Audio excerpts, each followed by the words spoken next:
Hello, this is David with Three Arcs, and now I'm live Sunday, May 25th, 2025. It's my weekly update for the Verbobonc Campaign Guide 576 Common Year project. For those that are watching right now, if you have a problem with my audio, please let me know. That way I can adjust it from here.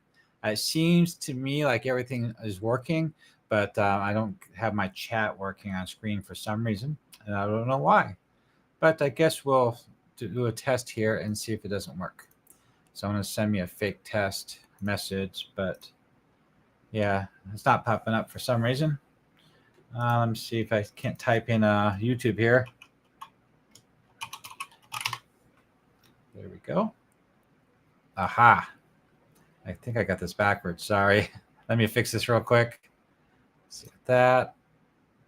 I can't figure out how to do this. Let's see.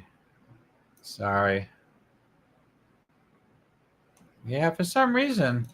Oh, I figured it out. I see it. Let me rearrange my chat window here. There. Okay, I got it fixed. Sorry about that. Let me know if you can hear me or not. Let's see. Steve. Okay. Well, I just want to make sure it's working. If you guys can't hear me or hear an echo, let me know. It seems to be fine from here. So we don't have a guest today.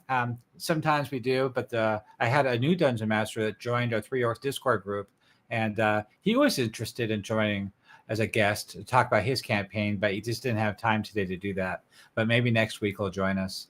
And everybody's busy. They have their own things going on a weekend, and this is Labor Day weekend. I'm sure everybody's really busy doing something. Either they're gaming or they're on vacation somewhere. But I do want to make sure I put my update up. Hi, Cards. Hello. Thank you for joining. I want to go ahead and show right away what we've been doing all week and as an update, because I got a lot of things to cover. And so let's go ahead and get over there to my screen.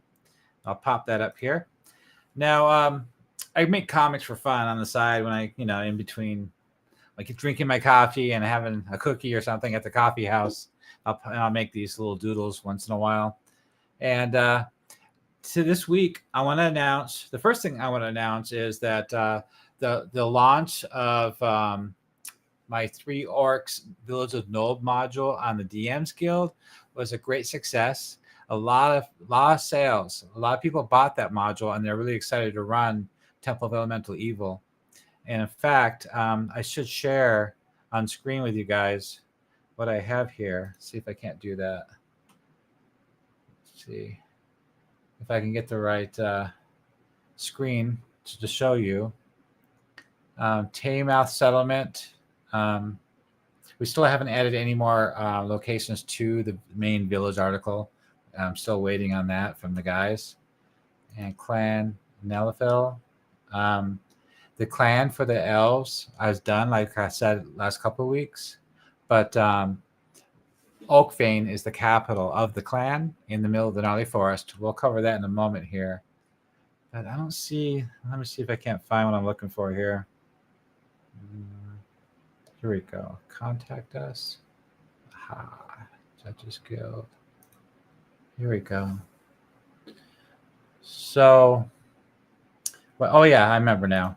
I should bullet point this stuff and put it on screen what I'm going to cover. Well, look what happened. Right here where my cursor is. Isn't that great? I'm number 1. I've never hit that before. I'm even over Joseph Block's Greyhawk Campaign Guide. He's number 2. And he's a platinum seller. And his next one, the Player's Guide, is a gold seller. None of my modules have gotten any past silver seller, the silver medal, which tells you how much you sold, how popular your module is. And I'm waiting to get my first copper medal for the Village of Nold, but I think you need 100 sales for that. And I'm getting close to that.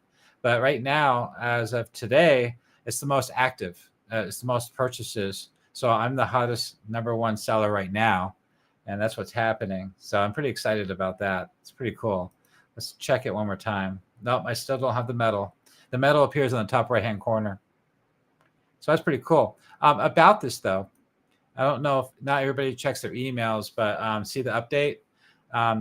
a lot of things. I want to thank the Three Orcs guys, specifically Halagant and a couple others.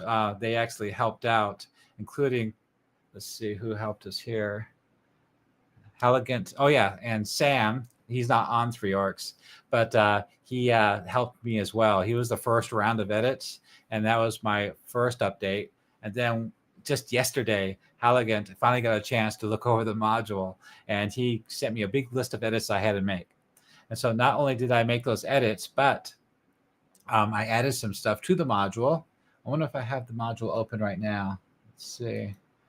I thought I opened it earlier. Stay on top of this stuff here. What I did was I added 3 encounter charts too. Not only did I make all those edits, like name edits or continuity, things like that I might have missed, like a word here or there. Also, some of my descriptive sections were supposed to be bullet points, but there wasn't enough room on the page to put all the words on the page. So I had to take those bullet points and turn them into a paragraph. So that's why sometimes it looks like fragmented sentences sometimes in one little section of that whole page. Is because that section was supposed to be bullet pointed. But I thought it was more important to have the information on the page for the Dungeon Master than to omit anything, to reword it. So that way it'll get more information to you. It was only that happened a few times, and I cleaned a lot of that up to make it more readable rather than fragmented. And these guys helped point that out. What I also added was 3 encounter tables. I wanted to show it to you, but I thought I had it open, but I guess I don't. And the encounter table is for Bultman's Tavern, the Waterside Tavern, and the outdoor Village of Nulb on the Streets nighttime encounter. And the charts are not generic. They're very specific, and they have hints of what the Dungeon Master can do with that encounter. It's pretty cool. It gives you some guidance. I got a lot of this kind of the idea for these was basically from the Dolmenwood campaign, because they write their DM books the same way. A little bit flavorful, just advice of what to do with an encounter. Let's see. Sarge said, hello. How do you get in Discord? The link below doesn't work for me. Oh boy. Well, the problem with Discord is it changes the link all the time on me. So let me see if I can't pop it up real quick and get a new link. I'll generate. I think the links only last a couple days. That's what I think. I tried to set a permanent link, but for some reason it didn't stay permanent. Maybe I have to be some kind of subscriber to Discord, that special version of it that you have to pay for. Maybe that's why it's not giving me a permanent link. Okay, I got my new link here. I'll put it in chat so you guys can use it if you want to join Discord. There you go. There's my Discord. Doop. Oops. It took me to Discord. Okay. Let's see. Oh, I know why. There. So that's the Discord link. It's in the chat too, so you can click on it. So you guys can go there. Somebody joined us. Thank you for joining. I'll talk to you a little bit after the stream on Discord. About Discord real quick, while you guys are paying attention to that. There's 3 main channels that we use. So the main channel is for goofing around and joking around that's D&D related. And sometimes I talk about the cassettes I've been buying. I got turned on with cassette players because I work on my laptop on these articles at a coffee house because I'm semi-retired. So I spend 4 hours of my day at coffee houses writing this stuff up. I do mapping at night when I get home. And I got tired of listening to digital music streaming on Amazon Music. It's giving me a headache. It's just so artificial and flat. It didn't sound like my records, my vinyls. I have a really nice vinyl record system at my house here. And I have a nice collection. It's all audiophile stuff. Yeah, really high-end turntable and cartridge and everything.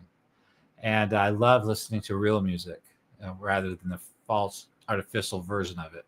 And the reason that sounds better is because it's analog sourced. So it's original, like 60s, 70s, 80s, when it originally was mastered on analog.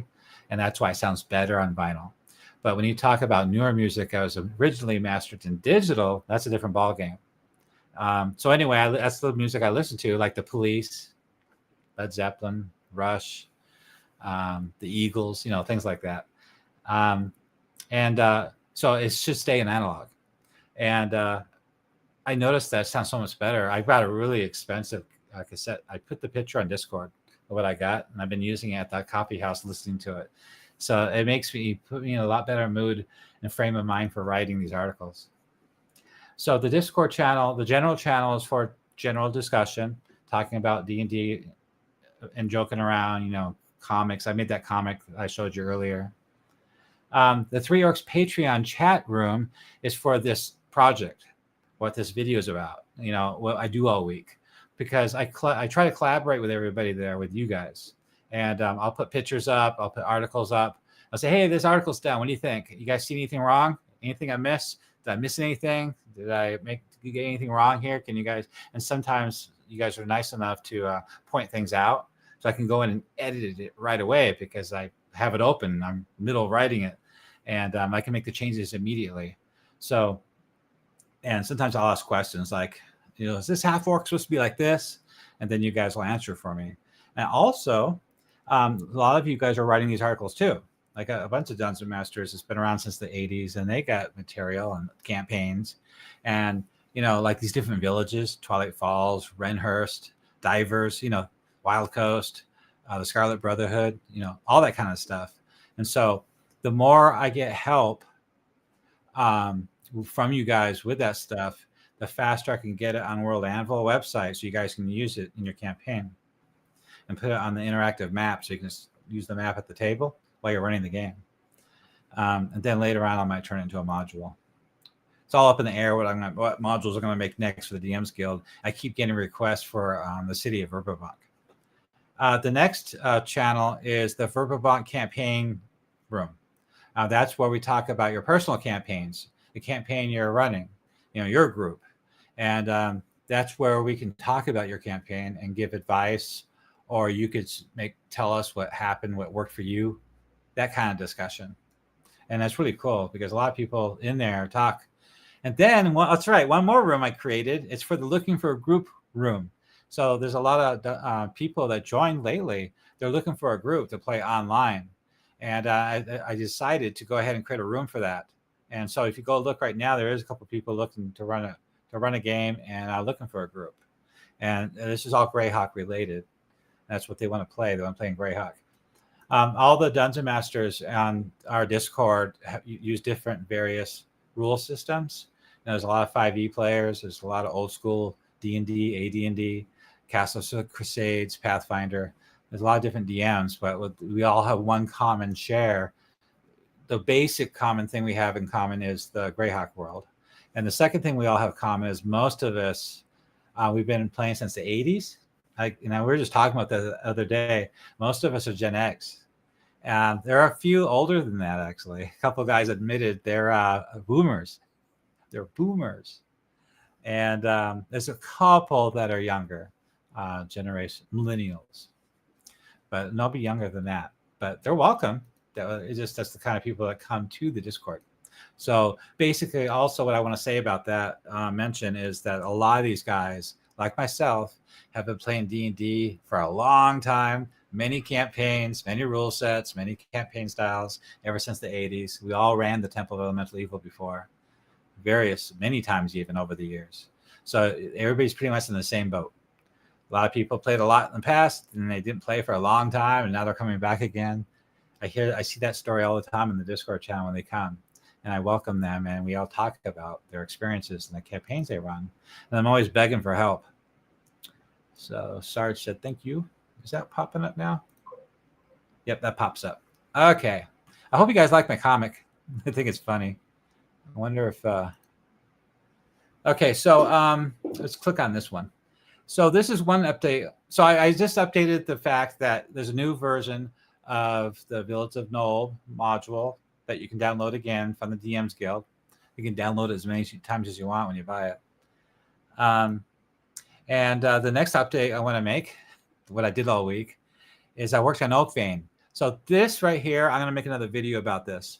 My last video I just made for this last week, I try to make 2 videos a week, one live stream and one video of some subject, like this subject right here, the Oakvein. or the clan or an orc tribe or whatever I happen to be working on that week. And I'm going to go ahead and make a video about this in a few days here, but I just want to just show you that this is what I did work on during the week. So this first page is the main article for Oakvein. I think I showed you this last week. And this main article has a lot of information here, as you can see, including charts for you chart-minded people. On the right-hand side is the locations. Oh, I have to hit refresh. Refresh. Yeah, that's the latest. That's the latest version. On the right-hand side is the included locations. So the included locations are 1, 2, 3, 4, 5, 6. So I added 6 more articles, 6 more locations in Oakvein. Also, all these lore masters, all 6 lore masters, have their own articles. So you're looking at 12, 13 articles total. No real map, VTT map, it's just images of these locations. I have images of the tree, more images down here of more trees and more tree. And in the middle, I did make a clan emblem. That's cool. It can be on somebody's cloak or armor. That way the players will know that, hey, that's a clan in Lanafel. On the right-hand side is that list of locations. Also on the left-hand side is a section for those locations, and they're linkable too. So you put your cursor over it, and it'll pop up the article. On these articles, I decided to make the flavor text green. So I think that looks cool. I don't know if you guys like it in cursive or not. So that one's in cursive. And this last location, Stone of Echoes, that's cursive. The hall. Oh, I don't know if it's automatic. Or maybe I'm just doing that. Anyway, they all have articles, and they all have artwork, and they all have a matching lore master. Just an example real quick. There's more than just that. So the first location, if you look on the right-hand side, I created more NPCs. They're not separate articles, though. These are NPCs that work for the lore master in that department, in that location, in that hall, in that shrine, in that main hall. And of course, I'm always adding stuff like quest and things. This one didn't get a quest. Usually I put it at the bottom. Plots. Let's see what this one does. I know this one today did have one. The Stone of Echoes. See, that's not cursive. I don't know if you guys like that or not. The Stone of Echoes at the very bottom. Yeah, adventure hooks. Adventure hooks are just give you ideas. You can use them or not. Maybe it'll give you a tip of, maybe inspire you to do something different with the location and NPCs in your campaign. So anyway, I just want to say, Oakvein's done. So I added it to the map. Let's see if I have the map here. I got too much stuff open. That's Nolb. Nolb is still done. Oh yeah, I had another thing I did an update this week on was a new guy that joined our Discord. He said location number 6 in the village of Hamlet was not clickable. And sure enough, it was still on draft mode. So I put it into public mode. So now you can click on location number 6. So I fixed that. Let's see, is this it? Here we go. So now Twilight Falls is now clickable. I fixed that. Let's see if Oakvein's clickable. Did I fix that? Yeah, I did. Internet's a little bit. Well, I have to edit. Maybe I have to refresh it. Hit refresh. Yeah, I had my computer on all week, and I have to refresh with all these changes. Oakvein. Yeah, I'll have to look at this and make sure it pops up.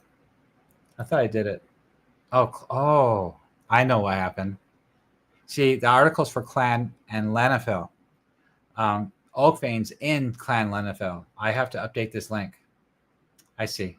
See, Oakvein doesn't have a description. Whenever there's a description under the name, that means the article's done. So if I click on the clan, yeah, that article pops up. It's a sub-article, sub-pop-up. If you go to the bottom, you can click on launch full article right here. It'll take up the whole screen. You see everything, the whole article.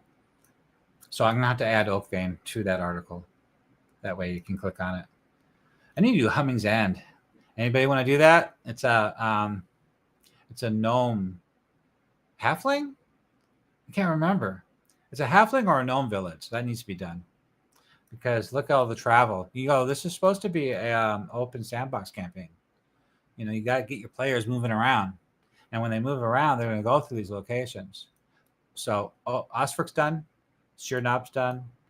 Hamlet, Nob, Nib's Rest, Far Downs, Etterboke, Penwick, Asbury Manor, Melinius's Manor, City of Verbobonc, Mole, and way to the west is where is it? Larney's? Oh, Littleborough. That's done too. Randy's working on Rhinehurst, and Helagon is supposed to be flushing out Taymouth, Ketter's Hearth, Carter's Meadow, and Terra Vert. One of these locations don't exist in year 576 Common Year, by the way. I think it's Ketter's Hearth. It's from after the war, and he's supposed to do Ruby Falls too. You know, if you can at least give me the article and I can flush it out and give it the 3 orcs treatment, like you've seen what I've done. You know, I create more detail. So that's what I did. Now let me check what else I might have done real quick. I gotta check my list of latest articles I've touched.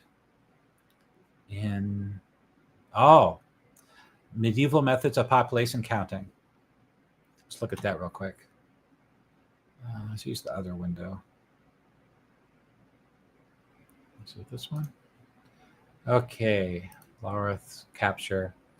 Yeah, I added dialogue for Lareth, but the dialogue I wrote for him is when he wins, when he captures the players, or they try to get recruited by him. But I actually didn't write any speech for Lareth if he's captured. I haven't considered that. Okay, what am I looking for? Medieval methods. There it is. So you guys this question comes up a lot in the Facebook groups and Discords and stuff. And people always ask, how many people live there? You know, the box set doesn't seem right. How come there's only 98 people in that village? Or the city of Greyhawk or the city of Verbobonc, those numbers don't seem right. And what they don't realize is they don't count heads. That's not how they used to do it back in the day in the 14th, 15th century. They count taxable landowners. To be more to the point and more accurate, I wrote this article based on all the investigation I did online on the subject. So it's all in one place for you. And what did population count mean? There's 4 ways of doing it here. I made a chart for you. So it's really, I like referenceable things. Quick glance. Okay, get it. And you move on with your game. So for, I added some more stuff like the Village of the census roll for Hamlet. This is an example of what it would look like. You know, different ways of doing it.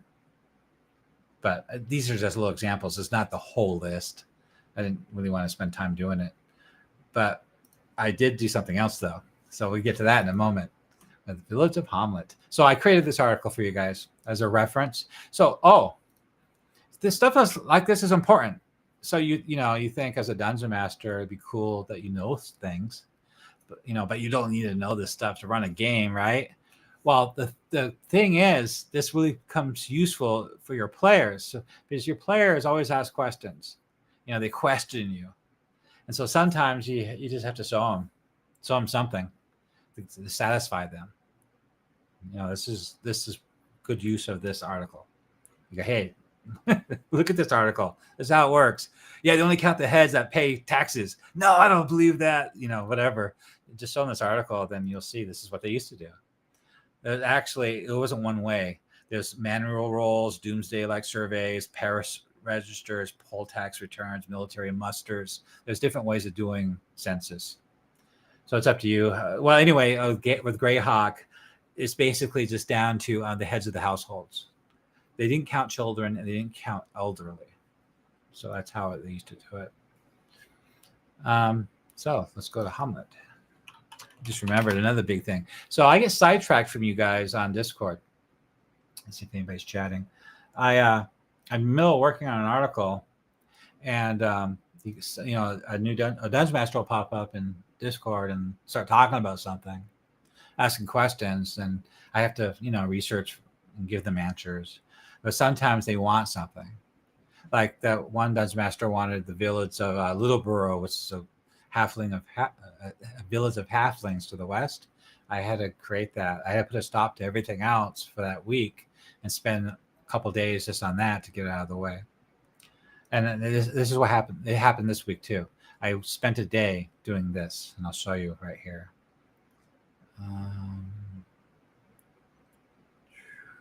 Hamlet, dealing with bandits and Hamlet. I don't know if you guys ever seen this article.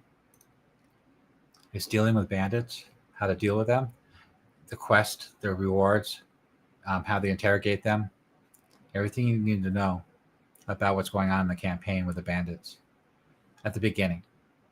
You know, the moat house and stuff. So you might want to read this article. Okay, let's go to Hamlet. Let's go to this location.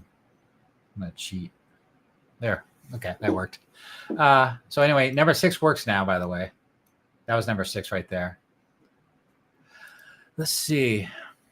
I want to show you what I did. The Inn of the Welcome Winds. There we go.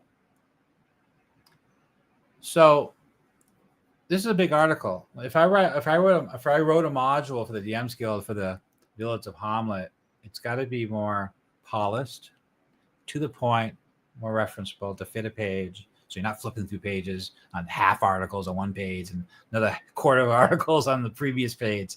Oh, that's bad formatting. That makes me so angry as a dungeon master when you're trying to look up something real quick at the table and you are flipping through pages trying to find something. That's unacceptable. So what I did was, we're getting there, scroll down past the menu and the prices. There's a cast of characters at the end. These are the ones that work there. And then these are adventurers looking for adventure, NPCs looking for adventurers. So then I added this.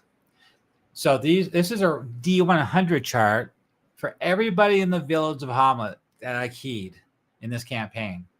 Almost every single character that would come to the Welcome Winds. I left out some characters that would never come here. You know, so this is something as a dungeon master you don't have to think about. I did the work for you. And Elmo is a 1 in 10 chance of 100. So I gave him the highest chance of him being there. So I created this chart first, and I asked everybody on Discord, "What do you think?" I should stop asking. So anyway, if you look at this chart, we'll get there in a minute.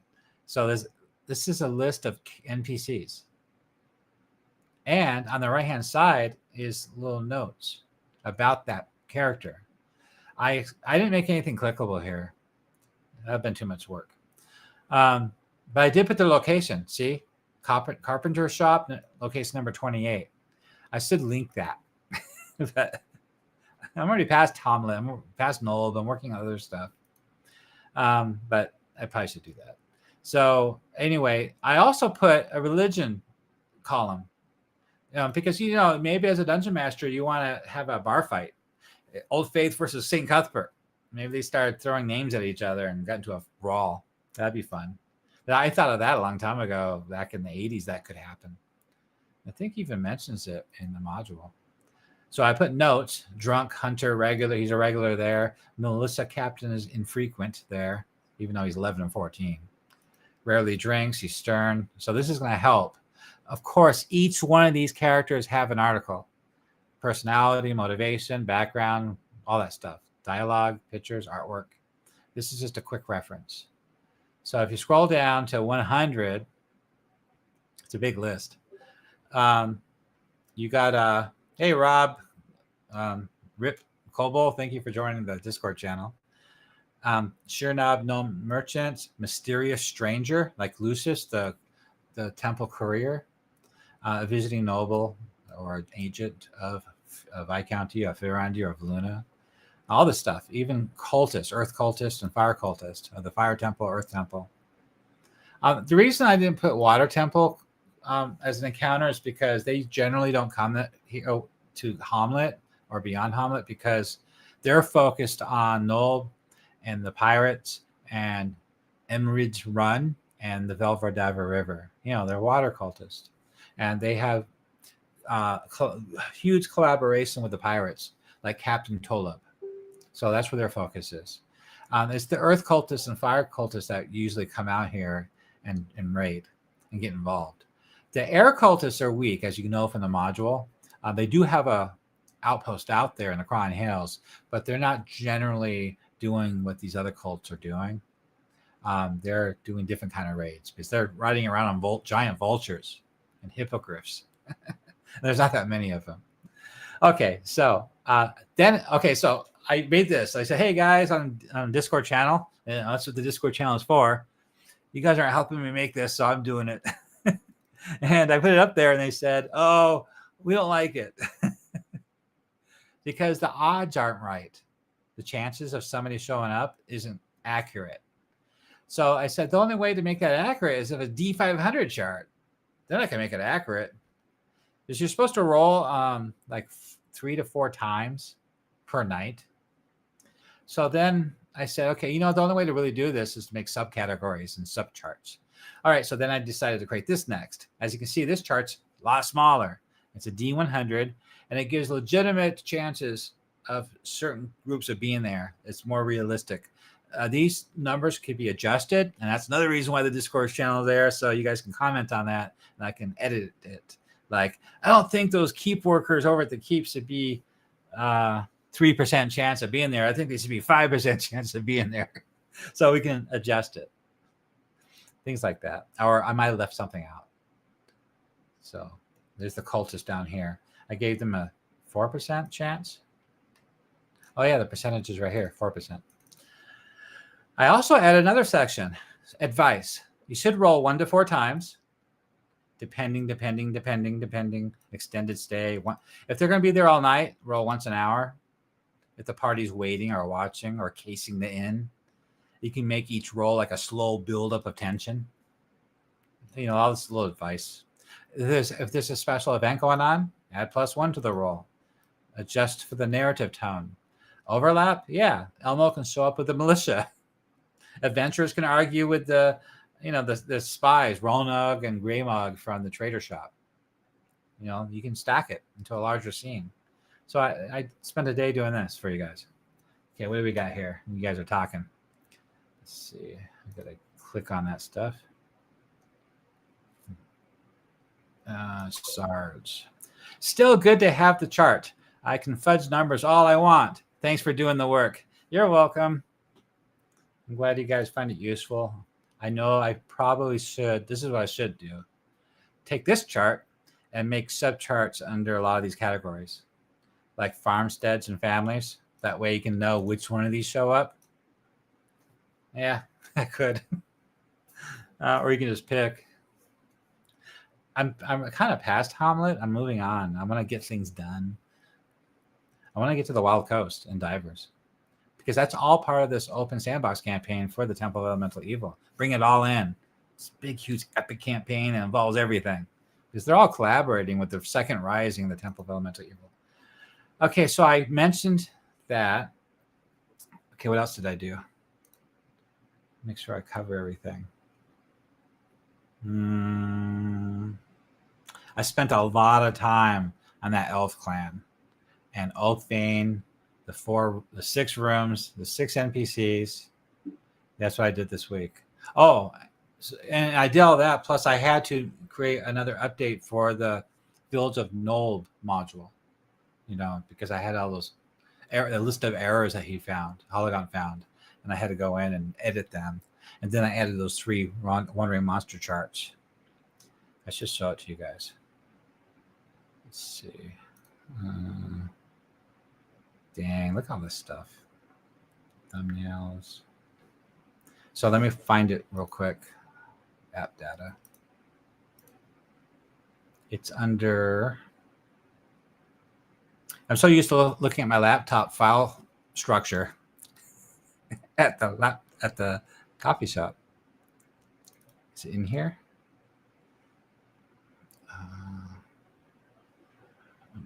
think it's back here. Where did it go? Dragon, Dungeon. Oh, there it is. Greyhawk Productions. There we go. Okay, found it. Version 2.7.3. I didn't add a link to the table of contents to those random encounter charts. I just realized that. Let's see. So we'll scroll to the bottom. It's the last page. Okay. All right. So after Captain Capella of the Blood Saints, the mercenary gang hanging out at in Nulb, the players might be able to hire them.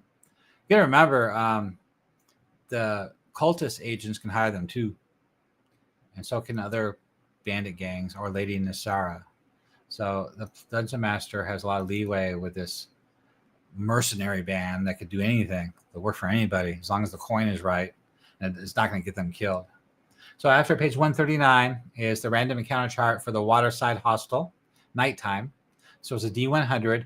Roll 1d4 plus 1 rolls per night, depending on how lively the tavern is, to determine how lively the tavern is. These numbers are kind of even. There's no serious weight to anything except for Watt and Dale and Pearl. These two first ones shouldn't even be on the chart. They're always there anyway. So the chart really doesn't start until the Broken Blades, and they're staying upstairs in their room. Those are the mercenary group. You get the Renfolk camping outside of Nulb in the forest. And again, under the description, I wrote brief ideas of how they're going to behave or what they're going to do while they're drinking there or why they came there. So that's a D100 chart of all the characters that I think would show up at the Waterside Hostel. This is not all the characters in Nulb, only the ones that have any interest in going to the Waterside. And then I made another article. Oh, the article was too big, so I had to go on to the next page. Totally against that, but the article is too huge. 99 to 100 is the special encounter plot hook. All those plot hooks I make, maybe one of those are going to happen. DM's choice, new agent or enemy. Okay, so I also added the dagger cap mushroom. This is the mushrooms that the slavers use that knock people out, take prisoners. Also, they use this at the brothel too. So the players can be part of a campaign plot twist here, of where they'll find the effects of this black cat bliss. It's an alchemical narcotic that a player might be able to detect on a victim and track it down. It comes from the Fenzator. Captain Varric, which is a slave trader, he trades with the lizard folk there in Vassaville, Torfin, in the Fenzator. He trades with them for this. And so the players could track all that down too. And the agents of the Viscounty of Verbobonc is investigating that. They have an agent in disguise there at the Lizardman Village doing trade with them and trying to find out what's going on there too. So players can get involved with that as well.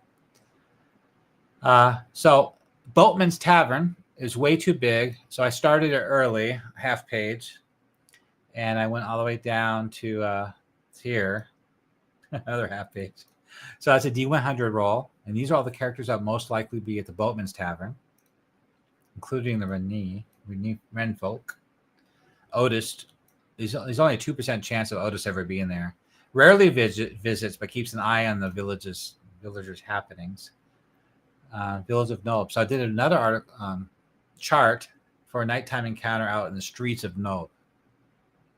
The forest rats are that small gang of kids. They're 14 to 17 years old, and they're always up to no good. Iron Talons are on patrol. So nothing's really heavily weighted for one thing or another. I just put them in a big list and spread out those numbers. It'd be more of a weighted. It'd be more weight towards the Iron Talon patrol because they're patrolling the streets actively, and a river pirate crew. Those would probably be the most common people you would find on the streets at night. So they probably should have given them 20% each. And that's the end of that. So that's why I added to the module after the fact. So the newest update. Okay, see if anybody's asking any questions here. Let's see. All right, so Sarge, I'm glad you like that. I hope you guys find this useful. So that's an update of everything I did all week. Now, this next week, I have to finish Twilight Falls, but do I have it open? But no, I don't. I don't have a map yet. Oh yeah, it's a good idea. Oops. Twilight Falls, bring it to me. Give me. It's being slow again. Oh. You're kidding me. Okay, do that again. Sorry. There we go.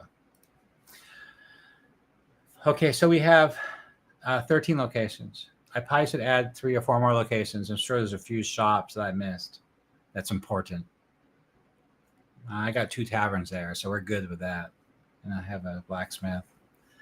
But there needs to be a map. So if you look at those pictures, that picture, that's an organic map that's going to be a pain to make. It's going to be tough to make it look organic and feel organic, that you're really there. So, Twilight Falls. I think I might have the original map. Let's take a look. So that would be under maps. Maps is maps folder. I wonder if I can just. Well, let's look under T first before I do that. There's original Temple of Skull map. I redid it for the Noble Ambitions campaign. Come on, where are you? There it is. Okay. I'll make it bigger for you. That map sucks.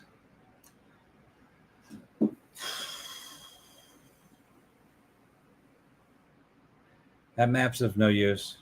I can't use that map. It's just badly laid out, badly designed. Well, for one problem we have right off the bat is the map's too big. The village is too big. In 576 Common Year, it was smaller, a lot smaller. And then it grew immensely after the Greyhawk Wars. A lot. And also this modern thinking of rows of buildings along a road, like a modern day neighborhood. See these rows?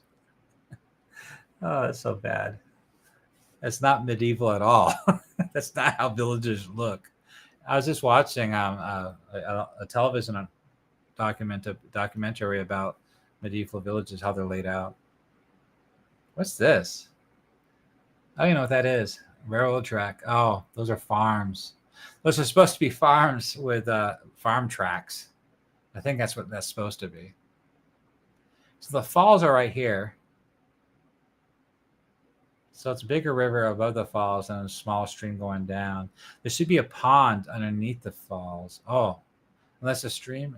No, stream's coming south. I'll have to look at the big map again. Where's the big map? Give me the map. Okay, Twilight Falls. Yeah, this. See what I mean about consistency with Living Greyhawk? That doesn't make sense. So these streams source from the Gnarly Forest, flow west through Nold, then north up Imridge Run to the Velvediver River. That's the flow. How is there supposed to be a Twilight Falls? So I guess Twilight Falls is going to be north of Twilight Falls. The source is going to be from here, the thick of the forest. It's going to flow south through the village, and that's where the falls is. And then it's going to pass southeast through the village, and then do a turn. These hexes are a league. So 3 miles southeast of the village, it's going to turn southwest. So if I make this map, I got to keep that in mind. I'm not happy. What do you guys think? Okay, so the map, where did it go? Let's look at that again. Yeah. This is actually a good map from Living Greyhawk. They're worse than this. There's hand drawn on a napkin. I don't know, even looking at this is going to help me at all. It has no value. I see they put Falls Keep to the north, though. Falls Keep is to the north. Why would they put it up north? What are they trying to protect Twilight Falls from? And why is it so far away? I mean, this dragon lair up here is a fairly recent lair. They didn't build a fort for that. It seems to me like logistically, it's a mounted borderer fort. So what are they guarding? Well, this orange line is the Viscounty border of the Viscounty of Verbobonc. Okay, Twilight Falls is on the border. The high road, the forest road, which is this road that is a merchant road that goes through Twilight Falls. It connects Nulb to Divers. It's a major merchant road through the forest. Obviously, to protect the Viscount's interest in the Viscounty of Verbobonc along the border, there's going to be a fort, and it's going to be on that trail. That's just how it is. That's how things work. Putting a fort up here in the forest in the middle of nowhere does no good for anything. It's not going to help protect the village. What? Some unknown orc clan up here hiding in the woods? No, it's going to be right here to the north west of Twilight Falls, or it could be northeast, or it could be directly east, just right on that trail, because the border does come this way, off road, because you're protecting the Viscounty's interest from the east, from the Wild Coast, and from Divers. That's what you're protecting. So that's what I got to think about. And I got to finish Friends of Tor, the Lizardman Village, which nobody's asked for, but I did it because I think it's cool. And I think you guys will think it's cool once it's done. I'm going to make it and you're going to like it. That's how it's going to be. All right. Anybody have any questions? All right. So it's almost an hour. So next week, what am I going to do next week? Well, obviously, I'm going to create 3 more locations for Twilight Falls. That's got to be done. I don't make maps during the day, so I need articles to write during the day. I do maps when I feel like it at night. I worked on the map a little bit last night for the second level of the Friends of Tor, the Lizardmen Village. Oh, I know what I should do. Noble Ambitions. I should rewrite the module. That's probably what I should do.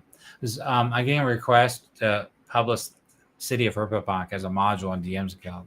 That's going to be a mega module. It's going to be, let's see, Null was 144 pages. Verbobonc's going to easily be 250 pages.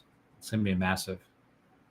It's going to take a while because Noble Ambition starts there, the module. Penwick's done. So in the module, you go through Penwick and you go to Osbury Manor right here. Her manor's right in there. And that's where you go. That's the objective, to get there. From there, you get clues to where the treasure is, where the dungeon is, which is DM only location right there. Ancient Soul Ruins, roughly east of Osbury Manor. I added Anshan, but it has to be rewritten. It's on my private site. It's not it's a really small thorp. It's for gathering herbs and dealing with lizardmen, and there's a small mounted fort or a way station there. And there's another module that deals with that, where the captain of it gets arrested for treason or something. So before I do Noble Ambitions, I probably should do Anshan first, because the characters have to travel through Anshan to get to the Friends of Tor. So it's not going to take long. It's not a very big place. It's got like 7 locations. What's important about it is the Church of St. Cuthbert there, a really small little chapel, and a tower, just a way station tower for the mounted borderers with little stables for their horses. That's about it. And there's a herbalist there, an old lady that you can buy rare herbs from the Fensator there, including probably a dagger cap mushrooms. She knows all about that. She's also a great source for clues and rumors. She's got a whole list of rumors, so it's good for interacting with the players. So if I'm going to write Noble Ambitions again, I definitely need to do Anson. That way you guys can use it as a stopping point, or passway point. It's a great motive. It's a great campaign stop. They probably won't stay the night, or they might. I don't know. No, they're not, because in the next morning after staying the night at Asbury Manor, it's only like a league away, or 2 leagues.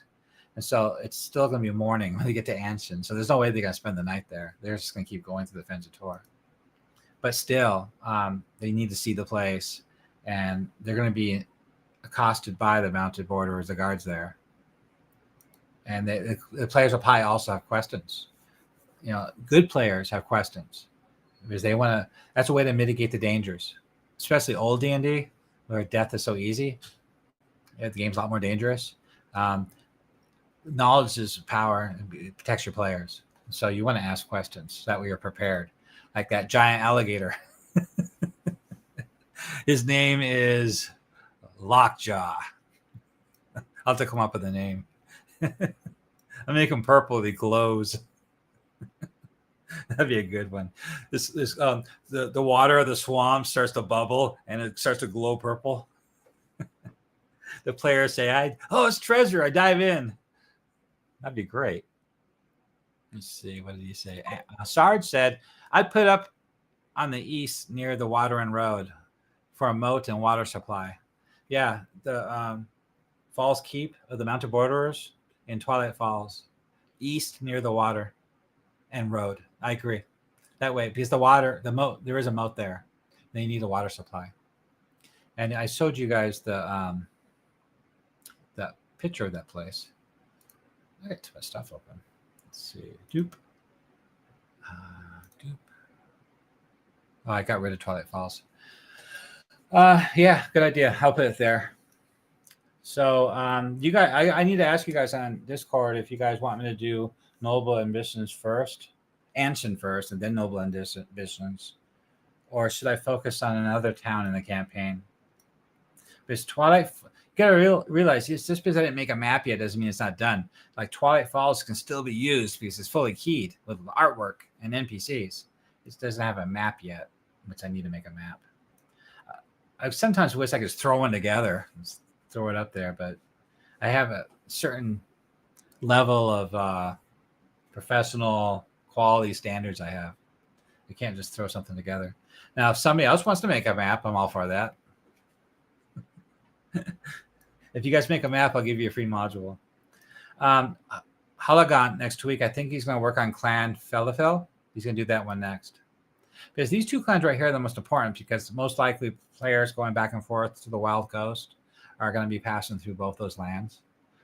And also there's a lot of NPCs related to those players, those NPCs there that live in the Viscounty, different merchants and stuff. And also a player elf can be from there too in the campaign. That'd be your background. That'd be cool. So campaign-wise, Humming's End needs to be done because that's connect the dots. Sheer Knob, Ostford, Humming's End, Oakvein, Clan Felafel. You got to connect these dots. Twilight Falls. I don't want no holes in my campaign. I want everything keyed because that's a dungeon. That's an old abandoned gnome mine that the Giants took over. Big old encampment there. I have a VTT battle map for that place on the Patreon. Let's see. Also, there's a bunch of locations in the Viscounty I haven't done yet either. Tolliver is kind of done, but not all the way. these small little towns, villages here in the Greenway Valley of Gnomes that haven't been done yet either. I don't know how important that is. Gallows Corner isn't done yet either. That's a halfling town. It's actually 75% halflings, 25% human, and there's a dungeon there. There's a quest. There's a Living Greyhawk module for that location, and I use that Tyrant's Kobold module to key it with. That's their map. I use their map for that dungeon. It's almost the same thing, exactly how it described it. But I never had players go there in my campaigns. They never went there. There's an NPC halfling that goes looking for players to come there to help them. They're desperate. But I was too busy with Shirnav. Also, what I needed to do besides Noble Ambitions, I don't know if you guys would rather have this done first. This is abandoned Sacred Stone Monastery, abandoned monastery taken over by the Earth Elemental Temple. Earth Temple. That probably should be done. Because the players can go there and stomp on them. Just like the Moat House. This is another Moat House. But it's the Earth Temple. It's not Lareth. It's the Earth Temple people. They're priests. Rolmog's not there. It's his sub-priests that are there. This is a huge one too. Scarlet Moon Hall. It's a watchtower on top of the Edders. Abandoned. And they are pretending to be druids. And they're telling everybody, come one, come all druids of the circle. We'll teach you the rite of the wicker giant. It's a ritual. It's going to restore nature's balance in this troubled region. It sure is. It's going to restore the balance, all right. So that's it's just like the Moat House. Just like Sacred Stone Monastery. It's another Moat House. It's a dungeon. It's a tower. It's not very big, and it's got a big event happening. So if there's any druids or rangers in your group, they're going to be really interested in doing that. What's that all about? Their characters might not be interested, but you know who would really be interested? Their masters, whoever trained them. It's a reason for this campaign, why they sent them out in the world, away from the gnarly forest. Yeah, I heard there's a druid circle forming in the Edders, and I want you to go there and find out what's happening and find out this ritual of the wicker giant and report back to me if you survive. See, that's a great way to start a campaign and a great way for them to be interested in that location. Another location is, this one's a little later in the campaign. It's an abandoned keep. It guards the river, access to Nolb. It's basically ruins. The water cult took it over, the water temple. Belsernig and his water temple. Yeah, he's got men there. The pirates, they're basically pirates, and they serve the water temple. And they serve him by getting prisoners, slaves, and loot to the temple for the second rise of the temple to help grow, and recruits. They're helping him grow the water temple. And that's another Moat House dungeon. Go there and stomp on them. But that's a lot higher level and a lot more powerful, and it's near Nolb. You definitely want to be around 5th level before you tackle that area. And then way out here, in the middle of nowhere, is these little Feathergale Spire. It's just a tower in the middle of the Cron Hills of air cultist, the air temple. And they're just flying around on their giant vultures. And what they do is once in a while, it's a random encounter, they'll come swooping down on this North Long Road here. Anywhere between Etterbuck, Nibs Rest, and Hamlet, and maybe even down here at the intersection. They'll raid. They do a lot of spying. They're just circling overhead. And they pretend that they're legitimate Viscounty clan of avian knights. So no nobles of the Viscounty suspect them of being bad, because a legitimate noble runs it. He's a knight. And Lord Hax, the tax collector, mayor of Verbobonc, his daughter fell in love, just like Conan the movie, and joined him. And he wants his daughter back. So she's down there thinking she's going to be a knight someday, flying around on giant birds. So they could raid the players or a merchant caravan, and the players will come across it, the remnants of the clues of what happened. Okay, well, a lot of these videos I repeat myself. on a lot of these things. That's an orc clan. That's an orc clan. And that's the giant clan. And down here is a Jagged Fang Gnoll Fort. Those are the gnolls that Lareth recruited in the Moe House. The bugbears you recruited, they're from off map. They're south of here. They're off map somewhere around here. I should put an icon here for their clan.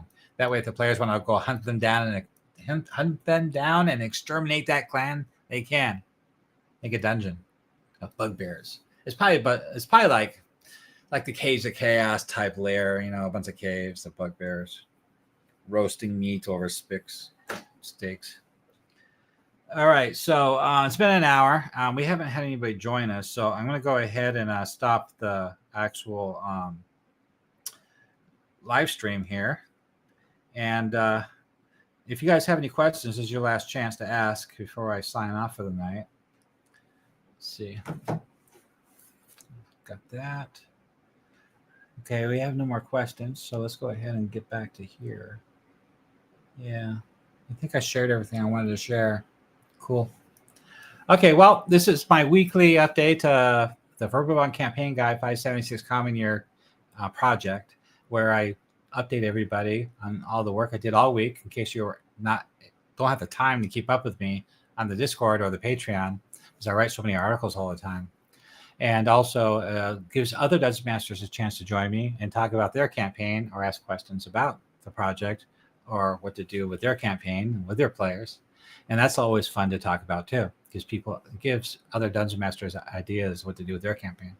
Or you can tell us your version of the campaign, what you're doing with this material, because there's a lot of different DMs doing different things. And it's interesting to hear them talk about that. So basically, I guess we're going to end this here.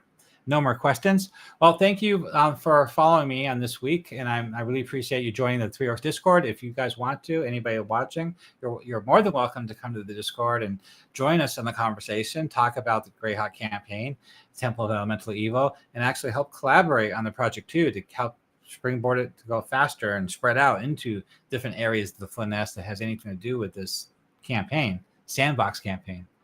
Well, thank you for joining me. You guys have a good weekend, and I hope your players have as much fun as my players have in the past, and may your dice ever roll true. Good night, guys.